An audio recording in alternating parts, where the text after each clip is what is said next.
that your baby boy would one day walk on water. Mary, did you know that your baby boy would save your sons and daughters? Did you know that your baby boy has come to make us new? The son that you delivered will soon deliver you. Mary, did you know? Welcome to our last episode of Heart and Soul 2025. In this show, we are going to recap the best shows we have ever had here at Heart and Soul. I'm your host, Rachel Gitao, aka Pika Narrate. Don't forget to follow us on our social media platforms, KBC Channel 1, and also on my social media platforms, Pika Narrate. And of course, ladies and gentlemen, I had my favorite link-ups in 2025. And you as a fan, you had your favorite link-ups. Mine was Sankok. Mheshimiwa Sankok, you remember? He made you guys laugh. He was the most hilarious guest we've ever had here at Heart and Soul. Yeye alisema ata mumuombe aje, he doesn't want his feedback because hapo ndipo unga yake inatoka. Mkimrudishia miguu, yeye ameisha, unga yake imeisha, so yeye hataki. And of course, you as our fans, you told us your favorite link-ups, and we are about to go through them here at Heart and Soul. Mimi naitwa David Ole Sankok, mbunge wa Afrika Mashariki, lakini huko naitwa kama the global geopolitician. Kwa majina mimi naitwa Mrs. Helen Sankok. Mimi ni Mrs. Geopolitician. Na mimi ni mama. Karibu. Asante sana. Maybe tunaweza anza na kujua, how did you two meet? I think we met while we were kids because we come from the same village. So I started identifying her while I was in primary school, and she was also in primary school, but much younger than me. While she was in secondary school, I started approaching her. At that time, she was in Form 1, and I was in first year in the University of Nairobi. I used to visit her at Oletipis Girls Secondary School. I think if the principal is seeing me, I used to come and pretend to be her cousin. Hi, Kuzo. And then later on they realize that I'm not the cousin. So we had to find another alternative. Which up to now, at Oletipis Girls Secondary School, where you have just passed, it is called Gate C. Now the illegal gate that I used to pass to come and see her. And that is how our love is. And then after secondary, immediately. In fact, I married her while she was still in secondary. At the age of 17 and I was 21. Mimi nilimuonea, alikuwa anakuja kulala kwetu akipelekwa shule. Hiyo part ndio hakuwa tuambia. Sasa tuambie. Sasa alikuwa anakuja kulala kwetu. Baba yangu alikuwa anampeleka shule wakifungua shule. Sasa alikuwa anakuja, tunamulisha, mama nampea chakula. Sasa naona kijana mweupe anakuja na muangalia tu, lakini hapo sasa ndio nilianza kumjua. Nikiwa form 2, hapo form 1 nikimalizia, nikianza form 2 ndio sasa alikuja shule. Nikaambia unaitwa, kuna mgeni wako anakuita kwa Kuzo ofisi. Sasa nikaenda nikamuona, nikamsalamia. Unajua sasa yako tu straight, akaniambia sasa mimi nimekuja, mimi nataka ukwe bibi yangu. Kama mimi mwenyewe nilikuwa mlemavu, na nikaamua hii ulemavu hapana, iwezi nilete chini. I'll use hii mlemavu kama stepping stone. Saa hizi mimi niko bunge ya Kenya na ni mguu. Tena nikatengeneza masheria, mimi nanunua gari duty free. Gari yangu iko na sticker ya walemavu. Nikisimamisha pale popote, Nairobi City, Kisumu City, Nakuru City, silipishwi. Na wewe unalipa. Laini mimi sipangi. So hii mguu iko na benefit kuliko kama ingabaki venye ilikuwako. Hata siku nyingine pastor amejaribu kuniombea, nikamwambia shindwe, ni hii mguu ikipona ndapoteza kazi. Siku hiyo nilikuwa nominated member of parliament representing person with disability. Nikasema katika jina la Yesu ndabaki na kazi yangu, na hata kama angesema pokea chuma iseme guruguru na mguu ipone, ndavunja na nyundu. Afadhali uchungu na hiyo kuwa suspended from the ceiling kwa hospital na kuweka plaster of Paris na uchungu ya wiki 2, lakini nisipoteze hii mshahara yote na hii mabenefit yote. Iko na benefit.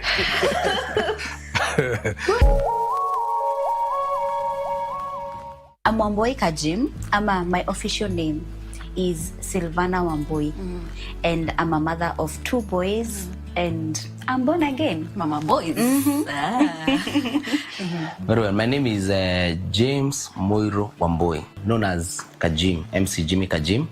And I'm a born again Christian, married to one beautiful female wife. This girl here, you see here, we met, I will say 4 years ago. I met her at a restaurant in Garden Estates. I was there with my friends. So ile time yenye nilienda kuingia, we were so many of us. And mimi sijaona dem mrembo kama huyu. Sijawahi. For real? Hata leo sijawahi. Niko zile za wait a minute. Ni wanani hapa kwa hawa watu wote? And because I was with my friends, sikuwa nataka kuchoma. This guy alikuwa na girlfriend yake. Nikaambia huyo jamaa, nikamuita nje, nikamwambia now because sijui huyu ni wanani hapa, Kenya nataka ufanye ni uambie your girlfriend that lady looks familiar to her. Na atamtumia picha ya huyo mtu mwenye anasema alisema kuna dem anafanana na yeye. Hebu acha nitakutumia picha. So ndio achukue na namba. Ukishachukua namba ndio unitumie. Ulikuwa unataka demu wenyewe wewe. Ulikuwa unataka demu wewe. Hivyo ndo nilipata mtu. Ukapata namba yake sasa. Nikapata namba yake. After kupata namba yake, sasa nikasave. Sikumpigia. No, you called and told me unataka kupitia job because I had come with one person. Nilikuwa nimekuja kuleta simu, nilikuwa nauza simu. So alikuwa na mabeshte. So akaniambia unaweza kaa tu. But of course this guy was hitting on me, but sikuwa nimeingia box. But ilikuwa like I was there as mtu wa kumuzia simu. So venye aliget number akanipigia, akaniambia hey, sasa nilisikia uko TRM, can I come and say hi? Nikamuliza ni nani? Akaniambia ni Jimmy. So nikamwambia pole, leo niko off. So sababu mimi nilisikia Jimmy nikasave Uncle Jimmy because I had an uncle called Jimmy. I had an uncle called Jimmy. So every time nikiangalia status zangu naona usi Uncle Jimmy mwenye najua. Anaposka jamaa fulani nishaimit. So mimi like hayuko kwa mind. Afu aliniongelesha ni kama ananijua kabisa. Niko zile za ilikuwa after how long after amekuona? Like a week later. Kajibu uko nataka mchezo. Ndio nikaanza kukumbuka this guy kwenye tulipatana na yeye. So nikatoa anko ikabaki Jimmy. Anko akaekwa kando.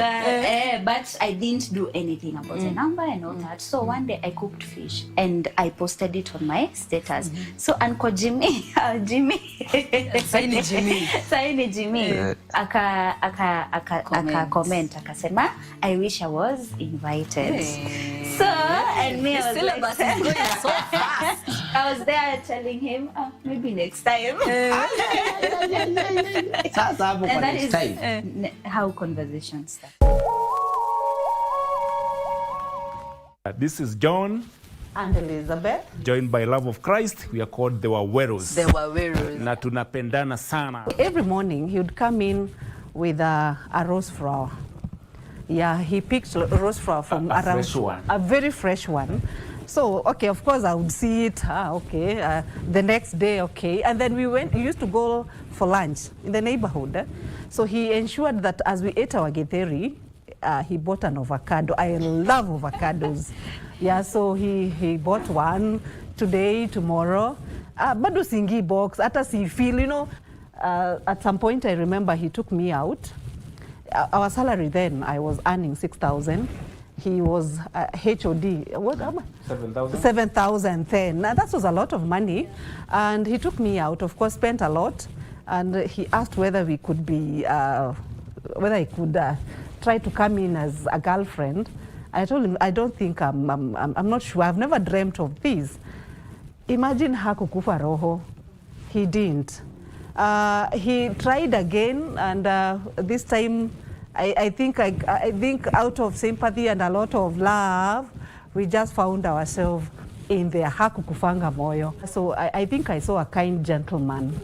That is how it started growing to the point of, I think now we can do it. Mr. Avocado.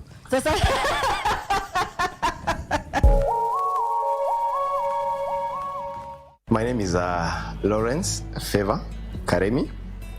By the grace of God, I'm a pastor at the House of Bread, Deliverance Church House of Bread, under the leadership of Bishop Mark Karaoke.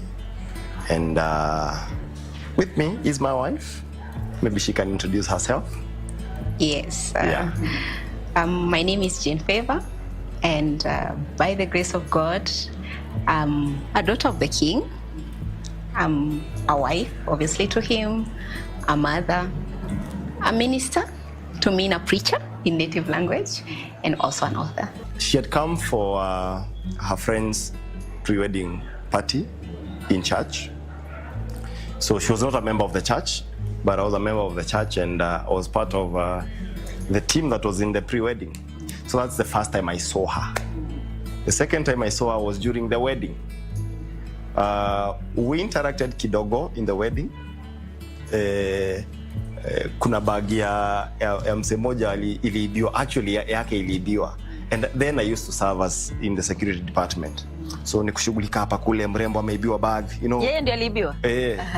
Kuliibiwa bag kadhaa. Oh, okay. But I think 2, but moja ilikuwa yake. Okay. So katika pilka pia unamcheki.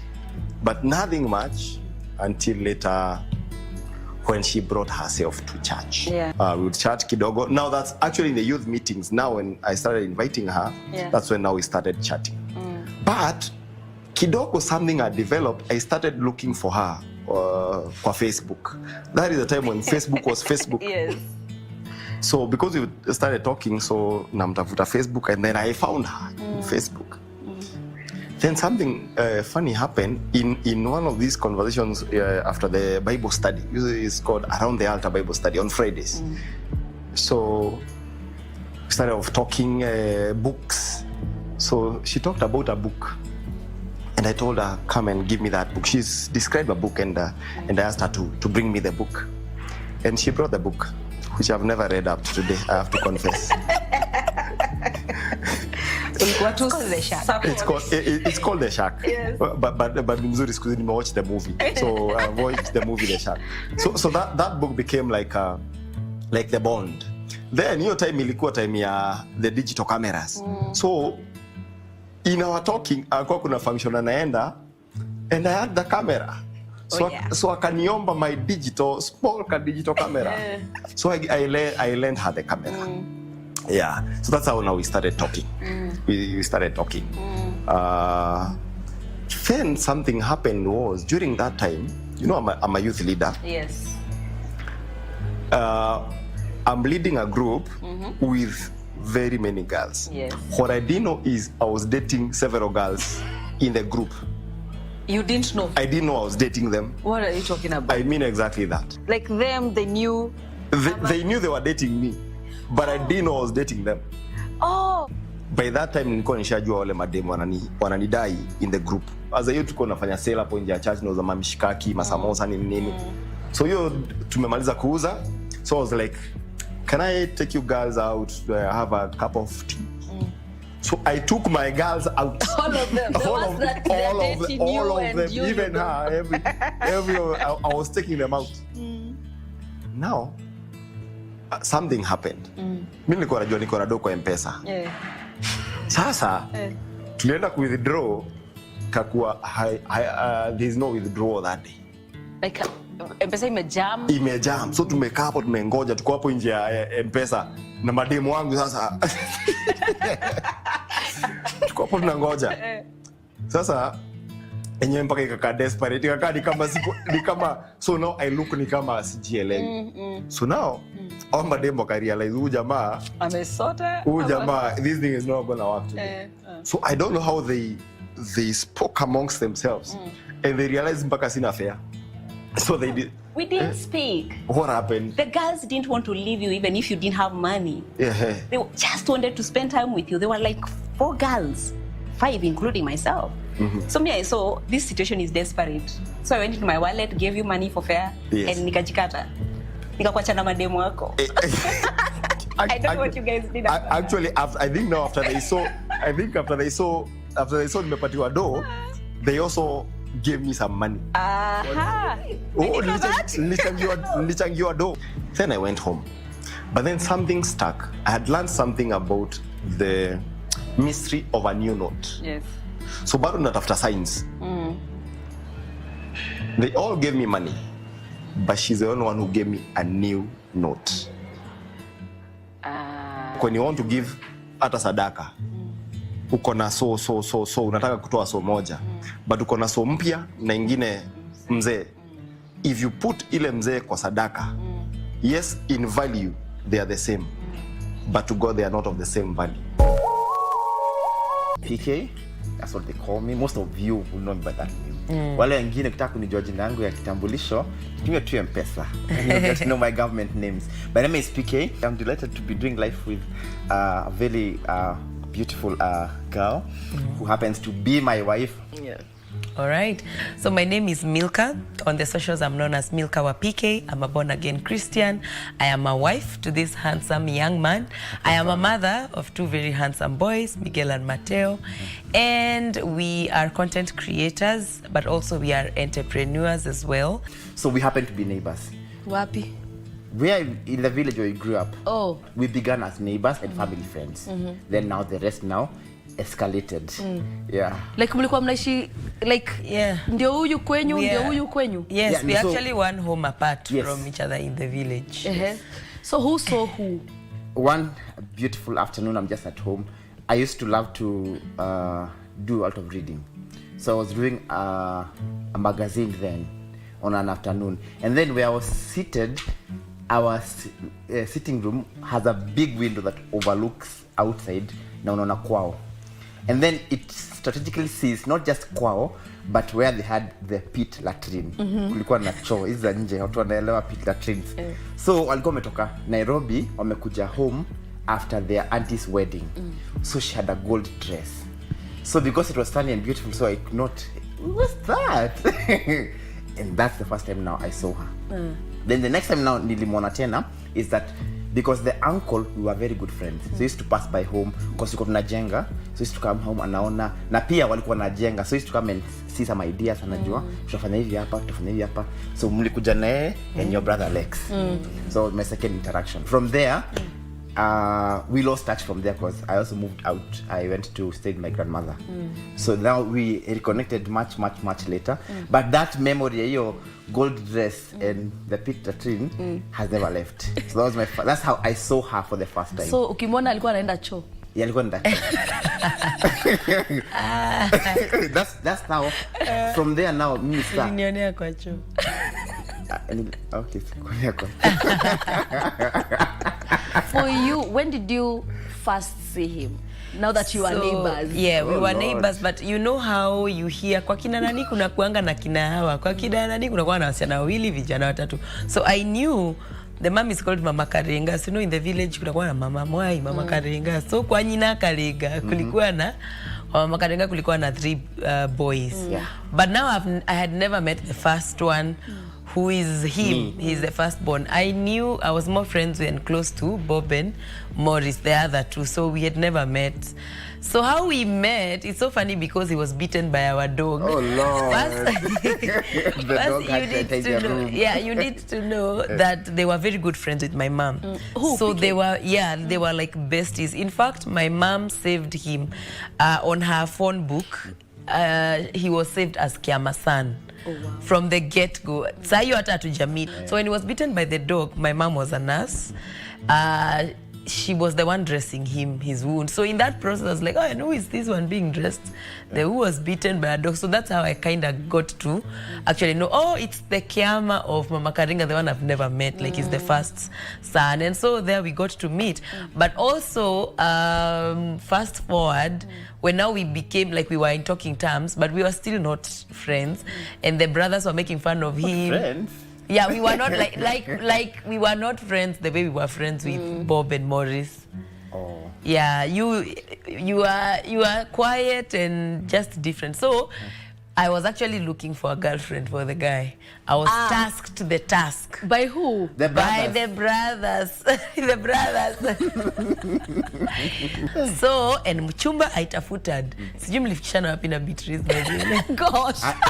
But I don't know even Nilimtafutia my Deca mate. in high school. So then now I left. Mlifikishana wapi baby? So I don't think that flight even took off. Yeah. Immediately that happened, it died.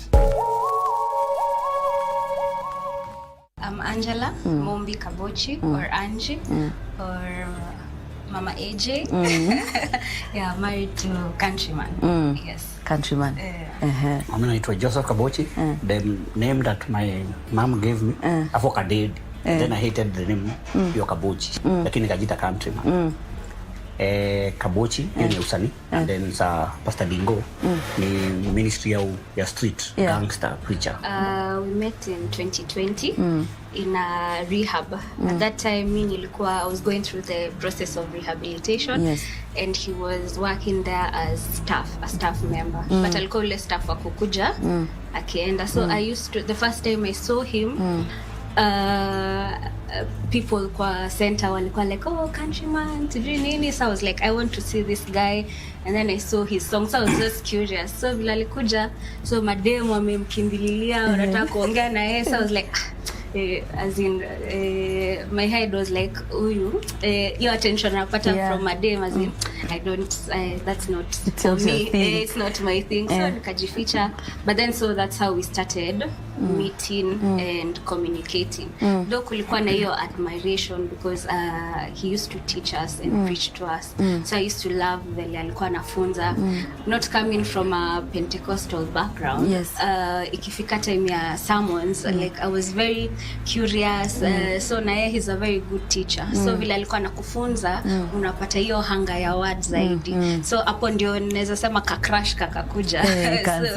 Ka admiration. But we never used to interact sana, because alikuwa anakuja like maybe once in a while. So but one random day, I didn't even know, like he knew me. He was like, hey, sasa Angie. I was like, kweli huyu mtu ananijua? So I was shocked, and yeah, so hapo akikuja tunasema tu hi. And when I finished the program, we started talking now. Alikuwa na program ya wenye wametoka rehab, like a follow-up program. So we used to go and meet there, and that's how our friendship started. And of course, we had my parents on set. This is one of my favorite stories, because can you imagine, my dad went, akachukua bags za mama yangu, akazitransfer kwa nyumba yake. They did not tell anybody. Nobody. And of course, we have some of the funniest proposals that we've ever had here at Heart and Soul. Let's go through them. Kwa majina ni Venosa Gitau, na Gitau ndio huyu hapa. Na tumekaa kwa ndoa miaka 40. Ndoa ni kuvumiliana. Ndio maana miaka 40 imefika. Na najua Mwenyezi Mungu atatufikisha mahali atatufikisha. Amen. Na dad? Mimi pia naitwa Henry Gitau. Najua katika ndoa sasa hiyo miaka 40, sasa imekuwa 40 plus. Si rahisi. Si rahisi. Imegharimu mkono wa Mungu. Na ndio manake mtu mmoja kukana mtu mmoja mchana usiku, mwaka mmoja, miaka miwili, miaka 40. Wenyewe si rahisi. Kweli. Lakini Mungu ametuneemesha. Na tunashukuru kufika pale tumefika. Tulikuwa tuishi Mombasa. Mimi nikamkuta Mombasa. Nilikuwa kwa dadangu pale Mombasa. Na walikuwa wanafanya kazi pamoja. Mimi nikaenda kwa dadangu. Kwenda tukakaa. Mali tulikuwa tunaenda dukani, mimi nilikuwa naenda dukani, nilikuwa napitia mahali alikuwa anaishi. Nilikuwa naenda tu napitia lakini si kupitia kwa nyumba, ni njia ilikuwa mahali pale. Kumbe kuna jicho lilikuwa pale, lilikuwa lianiangalia kwa ukali sana. Lakini sikuwa nimefikiria, mimi nikwenda tu, nilikuwa naenda na kurudi, nikwenda na kurudi. Baadaye sasa tukaenda tukijuana. Baadaye nikajikuta kwake. That's your version of story. Nilikuwa nafanya serikali kazi. Nifanya Kabete mwaka mmoja nilipoajiriwa. Baadaye huo mwaka mmoja nikapatiwa transfer kwenda Likoni Mombasa. Sasa Mombasa kuteremka katika hiyo harakati ya kufanya kidogo pale nilikuwa naishi kaona mrembo. Lakini masaa mengi ile nilikuwa namuona alikuwa anapenda nikuja kujua alikuwa anaenda kwa kwaya kanisani. Alikuwa Mkatoliki. Na mimi sasa unajua nikutegea tu sasa nikiwa kwa mlango wa nyumba yangu. Sasa yeye akipita si uchokozi ndio huo. Sasa ndio baadaye sasa vile anasema ni ongea. Kanisa karibu nibadilishe. Pia wewe? Najua sasa mimi ni Muanglikana. Lakini sasa vile nilijua huwa naenda Katoliki. Sasa nilikuwa naenda Katoliki Sundays. Sasa katika hizo harakati tukakubaliana. Sasa ndio maisha sasa ikaanza. Tuongea ukweli. Ndio niende kwake nilirukia kwa dirisha. Hiyo ni memory. Aungeingia kwa mlango. Nikitokea kwa mlango utasikiwa. Mam, ulirukia kwa dirisha kupotea. Mimi nikatoka kwa dirisha. Nikajitoa. Tumesikia tulirudi kwenda kuchukua nguo sanduku. Guys, sasa wakati ndio nikupotea na ndio hivyo. Hiyo ni memory yenyewe. Na ndio hivyo. Na ndio paka wa leo, paka mwaka 40 kabisa. So Julius, the wedding day, your bride is walking down the aisle. You've seen her. Watch before the wedding. That morning, where I was supposed to change dress, it was the guy called Norris. But now I think he forgot and locked his lotions. Na lotions zote akafungia. So mimi nimeoga, nimevaa, tena angalia mafuta, najua uso wangu ni ya kuparara. Nashindo nitafanya nini? Thank God for old age strategies that parents used to use those days. Unapakwa sabuni. Now mimi nikaona blue band. Ala. Alipaka blue band. Why did you paka blue band na kasabuni? You're smiling like bread. So, I love the guy who was supposed to pick me. I think forgot to come for me. So mimi naingia nachukua ka taxi na mauba sasa zilikuwa zimetokea. Hizi taxi mzee because you're saving money. So I negotiated with one guy for so long mpaka karibu tuchelewe church. So eventually akadecide kunibeba. So from Bada from the west all the way to Gong Road. I had like this. Unajua sasa vile nimenegotiate niko msafi. The guy alikuwa anafikiana na event ya mtu mwingine. Kufika if that guy had a padlock, angenifungia ndani kwa hiyo gari. Isitoke. Serious? Kwa sababu sawa tulifika hivi akasema, bridegroom amefika. Kana ndio wewe unaona. Na umenilipa sijui ndo ngapi. Serious? Yeah. Yani Kimani ulisema uende tu kwa harusi yako ukinuka mkate. Guys, we'll be right back after the break.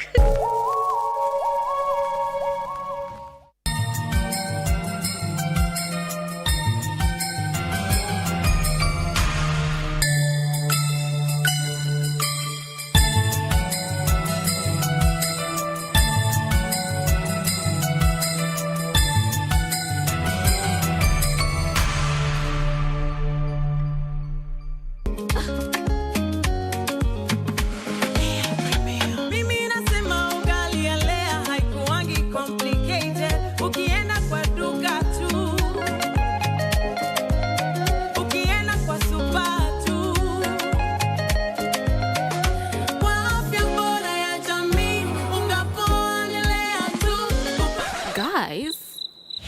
lose any weight?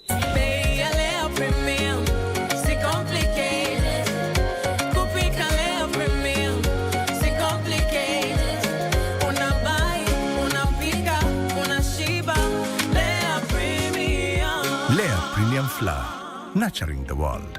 Available in a store near you. At least I know what I don't want. You have something to do, you can go first. I don't.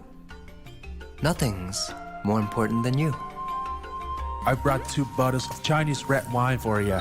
To thank you. If it weren't for you, we'd have suffered a great loss. My husband said, you're more beautiful than your card photo. What card is that? Show her.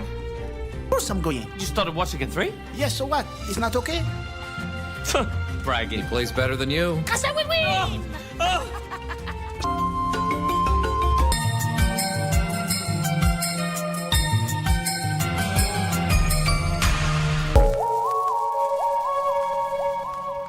Guys, mnajua nataka kwa nini? Can you imagine after your wedding day, your ex actually comes to your house to confirm that you've married or you've been married? Like, Jen, family kwa gani hapo? Let us go through some of this wedding drama. She used to visit from Embu.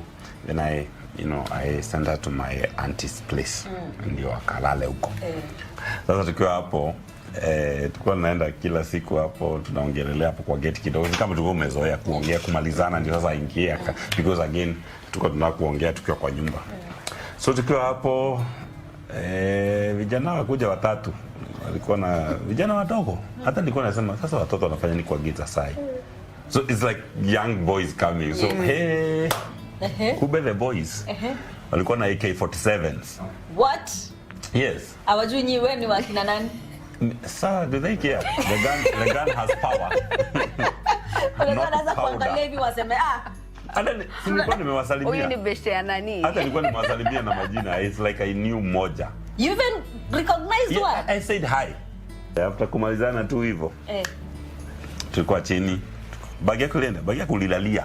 Bagi ilienda. Kitu haikuenda ni gown. That's the day I had picked my gown. Wedding? Yes. Tulikuwa tumeenda kuchukua gown Westlands that day. Then, kulikuwa kunanyesha, they wrapped it in this black polythene bags. Isiingie maji. So wakati tuliambiwa tulale, nililalia. Not and then it planned. was dark. By then it was not planned. But I think because it was dark, hawakuona. That's how my gown survived. Ilikuwa ya black. So aligia tu wallet yangu, wakaenda nayo. That was actually the tricky part kwa sababu kuna IDs na bank na hiyo time sasa you have 2 weeks to go, so kila kitu sasa ni marathon. And we had just done our pre-wedding, so the accounts were looking good. Yes, the accounts were looking good. Were looking good. That time, the all flowery. Kijana alikuwa anamtaka. Yeye anamtaka, yeye amtaki, lakini kijana kaona tu akuja home. Kwenye? Wait, after we got married. So alituambia he wants to come and visit. Just to for last time amuone tu. Ulikuwa unajua ni boy alikuwa anamtaka? Nikamwambia, oh, this guy wants to come and visit. He didn't make it to the wedding. So he just wanted to come and visit and bring his gift.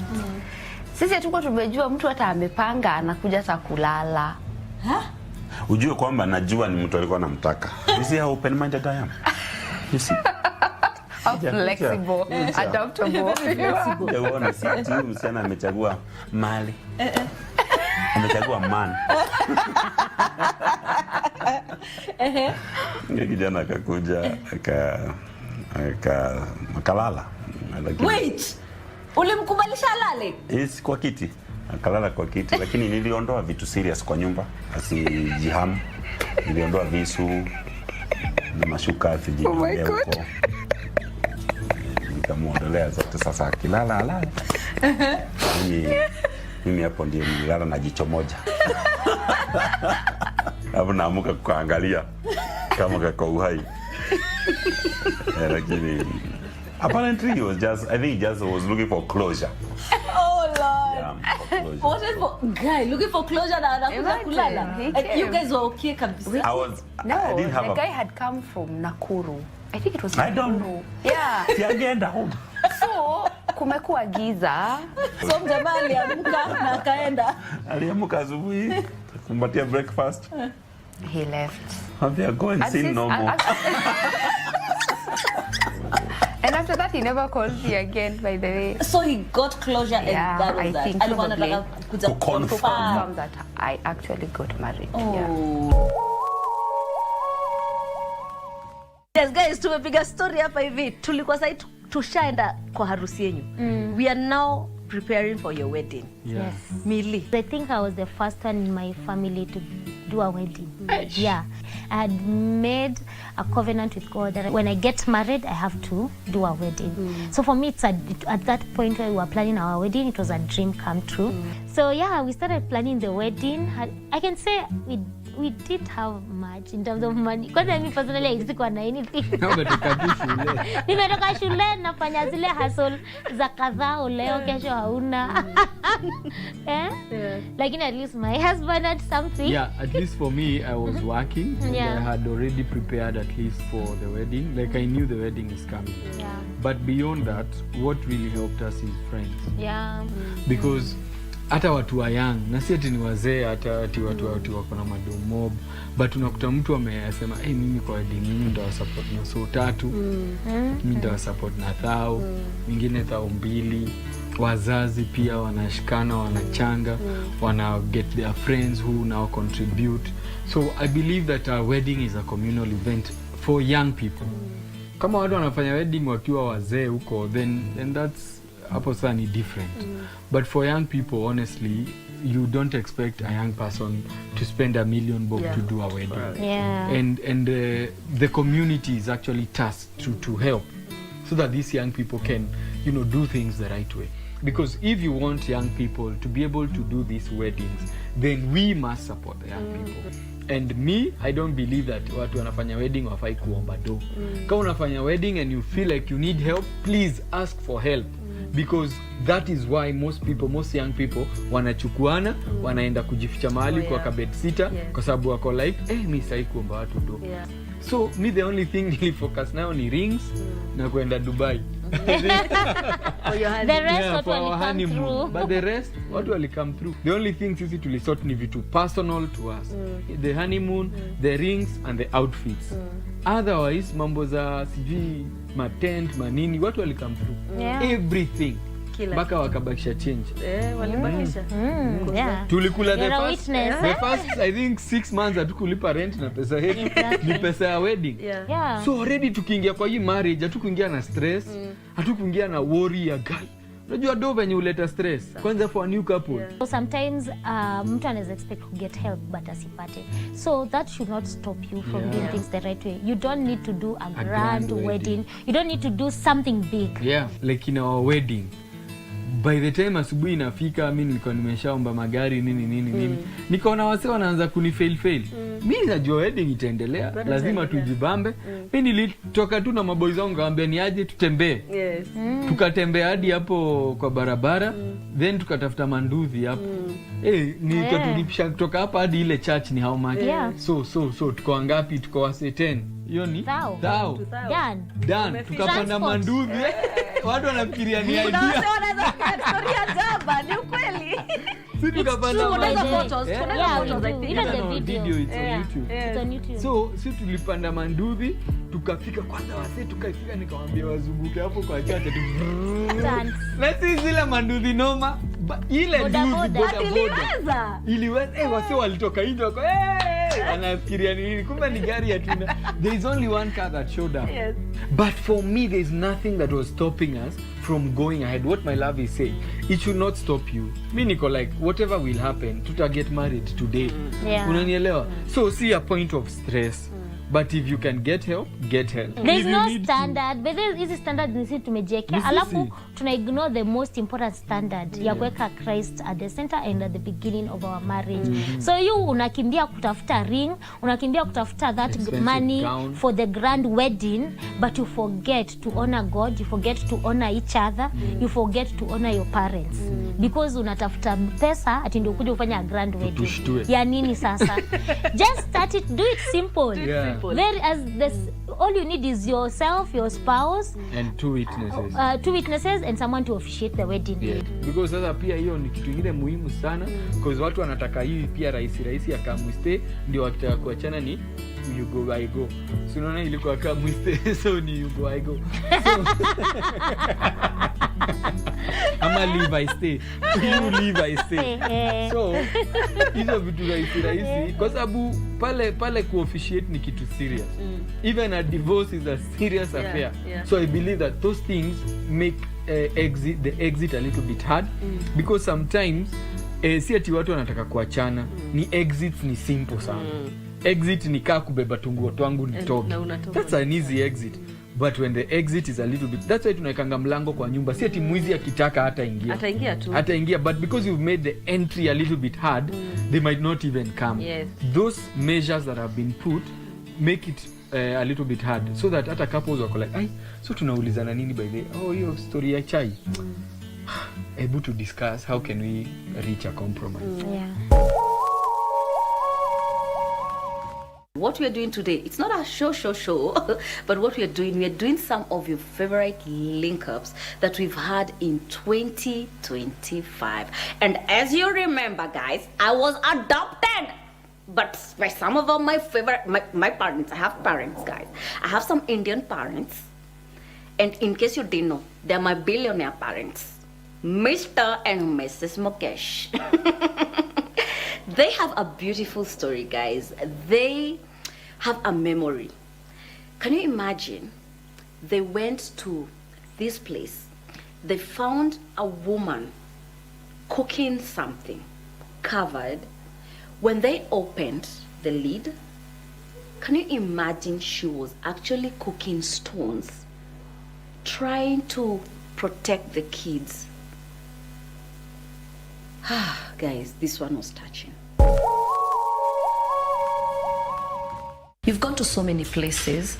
I'm so sure there's this one place that you went and it really touched your hearts. Where was that? That was in Ilred. That was Ilred, and there's another story. And then there is this Langalangi. It's where the wind power energy plant is. I mean, that one, I was in tears. I've never seen him crying on the phone, but he was crying on that day. He was there, I was here. And the children were malnourished.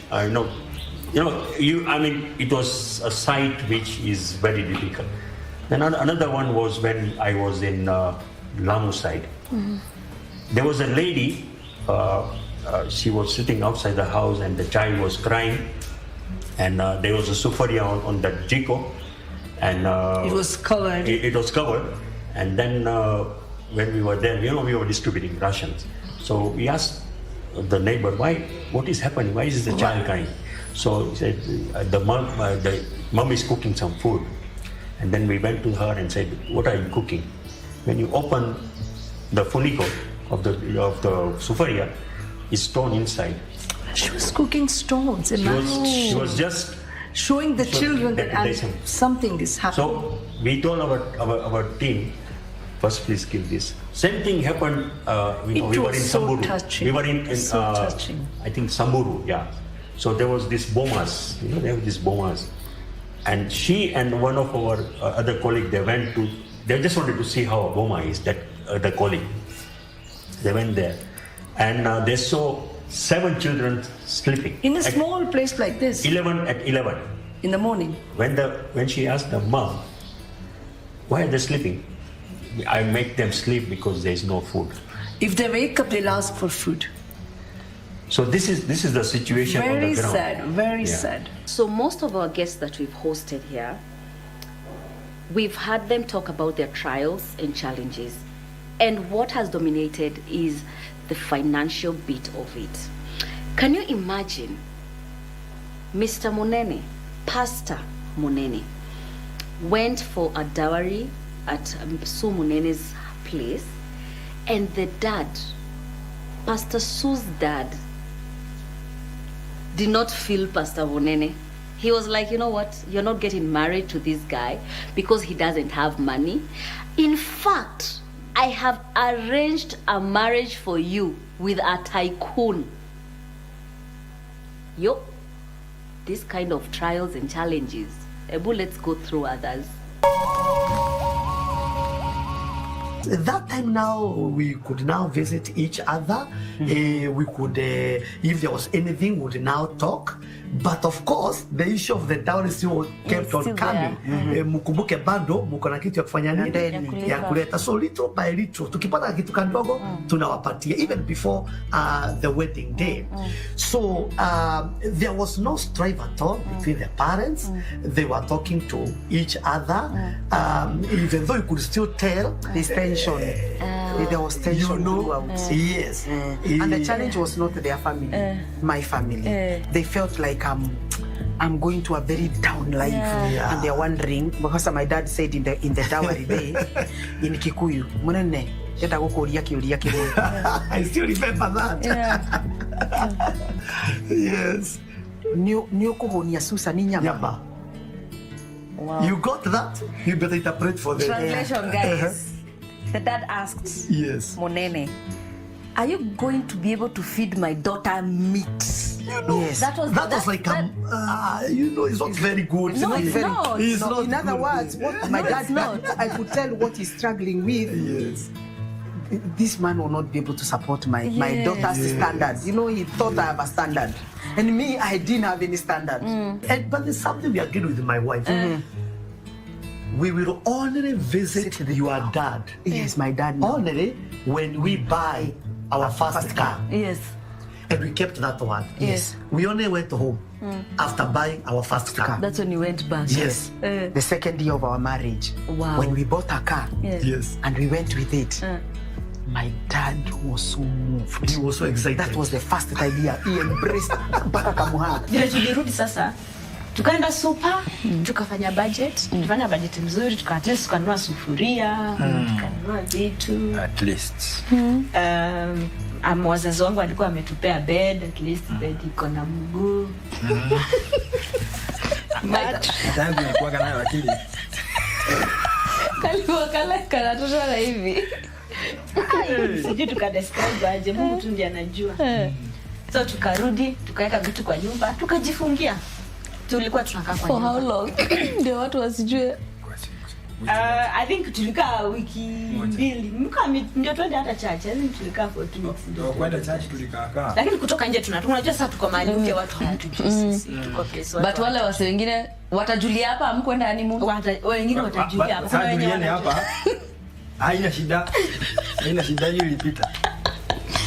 Wengine watajiopita. Hii twende. Bange anjayo. So nyinyi mkoma mkifikiria tulienda honeymoon. Mlijidanganya. You had nothing. Nothing. So yenye tulikuwa nayo tukaenda tukanunua kiti. Kuko hata na kiti by inchi gapi. Na Mungu ni mwema. Juu kuna mwenye hana hata hiyo inchi. So we started a simple life. Na ilianza hapo. Ndoa yetu imeanza hapo. Maisha yetu ikaanza hapo. Mpaka sasa. We were so broke that the broke people used to call us broke. you know, we went through so many issues that I remember the breaking point was the time we didn't have anything. And then we went to the supermarket. For once, we remembered there are points. People are given a supermarket and you can shop with them. So we went and shopped. And she was, you know, I was there with the calculator. She picked things so that the points, they correlate. Then we went there to pay, and as we were on the line, after she has counted, katuambia bei, then we told them we want to use the points. And they told us, unfortunately, we are not using points at this time. We were stranded because the line was long. Yeah, people are behind us here, you should pay. And for me, I was struck. I had her say, okay. So how do we pay? So she asked, how do I pay? How do we pay? So I saw her writing something. I thought she had a surprise. Maybe she had gotten some money somewhere. Kumbe, she was texting someone like to me a 5K hap. Sahi. I don't even know how it happened because I think it happened in less than 1 minute. Tuma 5K, the person sent, I paid. So no one knew what exactly happened. They thought we just picked the M-Pesa option.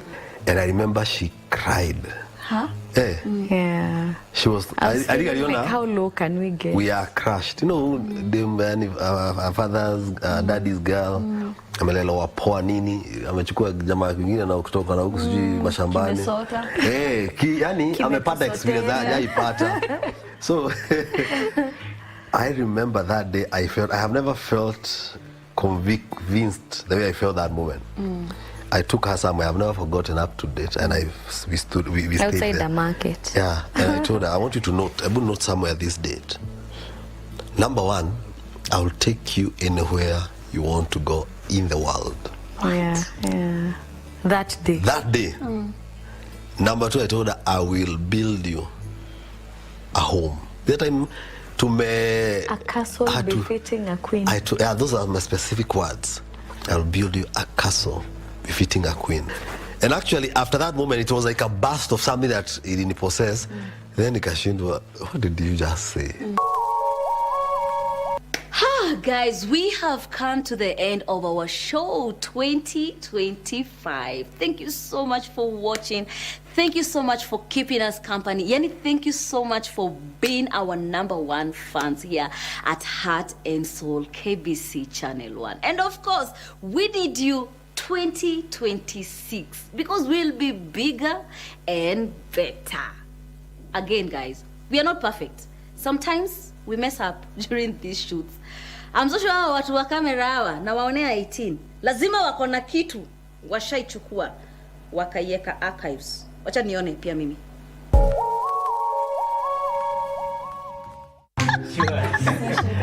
Nirudie ama nisirudie, guys? Niko sawa? Nirudie. That we've built. Actually, they've built all of Hello and welcome back to Heart and Soul. Actually, our introduction today will be different, guys. It will be different. It will be different.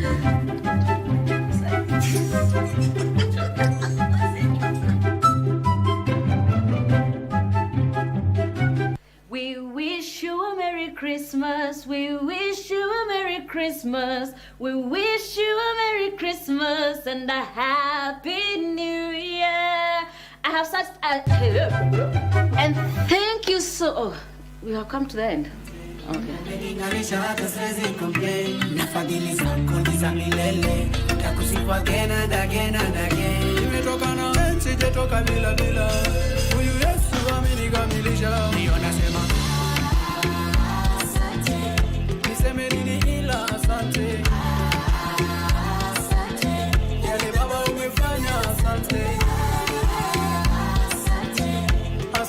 Asante.